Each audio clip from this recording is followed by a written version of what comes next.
Andhra finance company ठारू ऋण करी हंतसंत एवं आदिवासी महिला आदिवासी अध्युषित मालकानगिरी जिले में आज गरीब आदिवासी महिला मानू अर्थर प्रलोभित करी आधार कार्ड बैंक पासबुक और फोटो नहीं महिला मानू लोन नाकर अर्थ देवा पर आदिवासी महिला माने लोन सुझापी स्वामी स्त्री मध्य झगड़ा होगा सह आज शह शह परिवार भांगिबारे लागिलानी। एपरिक अनेक संसार भांगिबारे नजर को आसिलानी। एहाकु नै मालकानगिरी जिला नारी महासंघ तरफ आज खैरपुट ब्लॉक पर कानमाला टेकगुड़ गाँ मंडप ठारे आदिवासी महिला महामेलीर आयोजन कर मुख्य अतिथि वरिष्ठ समाजसेवी शरद चंद्र बुरुदा और आईनजीवी राजेश पट्टनायक राज्य नारी सुरक्षा मंचर राज्य साधारण संपादक राजेश जानी जोगदे आदिवासी महिला ऋणर प्रलोभित कराई लोन देवा परी ऋण देथिबा कंपनीर कर्मचारी माने आदाय करने आदिवासी महिला भयभीत करने सहित अश्लील भाषा गाड़ी गुलज करुवा अभियोग होईछि। ता सहित भयभीत करने घटना को निकटस्थ थाना रे लिखित अभियोग करने पर भी थाना अधिकारी माने कोनोसी कार्यानुष्ठान ग्रहण करुनथिबा अभियोग करिसेंती स्थानीय महिला माने। ऋणग्रस्त होइथिबा महिला मंचर आवाहक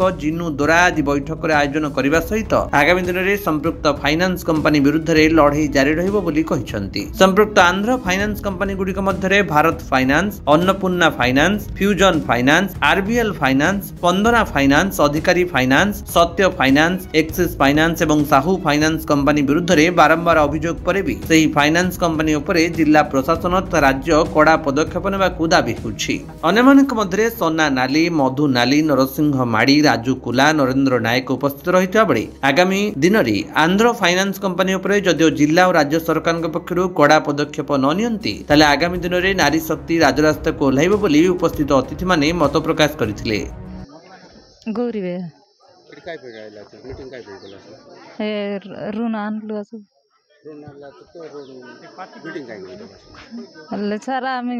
से लोक गोटे सप्ताह न बांधु पैसा नाई बोली कहवा से बुधवार दिन बांधवाटा बुधवार दिन न बांधवा से गुरुवार दिन पुलिस गोटे धरी आइले अरे हाँ पुलिस आज्ञा गान आसु तो बांधी नेबू एबे तो फिटी ठाना नेबू के नाना प्रकार बाचा कहला नहीं सार खाली किना बांधी नहीं आरो सप्ताह बांधबी पैसा नाई बोली कहली गए से कहले तोर पिलार मुंड चिगर को पैसा नहीं गई बोले खेते गाली कले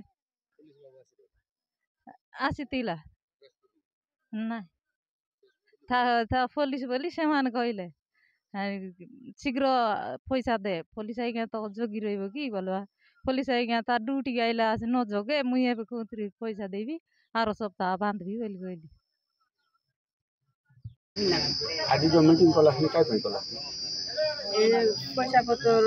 लोन मनानी रही बाबू लोन मनानी रही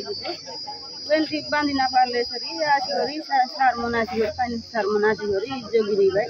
राति दिवस देहा खा बोली कह जाए बेसी गाली करवाई बेसी बासा खाड़ी गाली करवाई तोर माँ के तोराई के एमती सेमती बोली बेसी गाली करवाई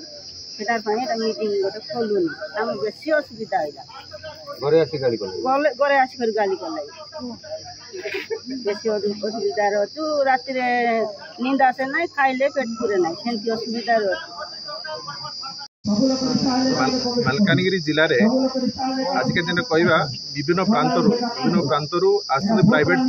फाइनान्स कंपनी गुड़ाक आसी गाँ गोड़े फसी बहुत उच्चा इंटरेस्ट रे लोक मान सुध विभिन्न प्रकार एक्सटर्सन करके कलेक्शन कर लोक मैंने साधारण लोक मैंने माँ भौणी मैंने बहुत प्रकार असुविधार सम्मुखीन हो आज जो बैठक जो आरेंज कराई से बहुत प्रतिक्रिया कर लोकल एडमिनिस्ट्रेशन पुलिस एडमिनिस्ट्रेशन कहवा लोकल एडमिनिस्ट्रेशन को कहवा कौन सी सरकार तरफ कौन सी एक्शन नि जाऊनी तेणुक लोक मैंने प्रतिक्रियाशील हेले तुरंत ये बहुत हाईएस्ट रेट जो इंटरेस्ट कलेक्शन कर फोर्सिबली ताकू बंद करने दाबी होती आदि न करती स्टिपुलेटेड टाइम भितर ताले लोक मैंने आईन से हाथ में नेबाकू बाध्य हे इतिहा आज प्रतिश्रुति बद्ध होती लोक मैंने। मालकानगिरी वासुदेव जेना माथिलू श्याम प्रसाद पट्टनायक रिपोर्ट विश्व विजयी न्यूज ओडिशा।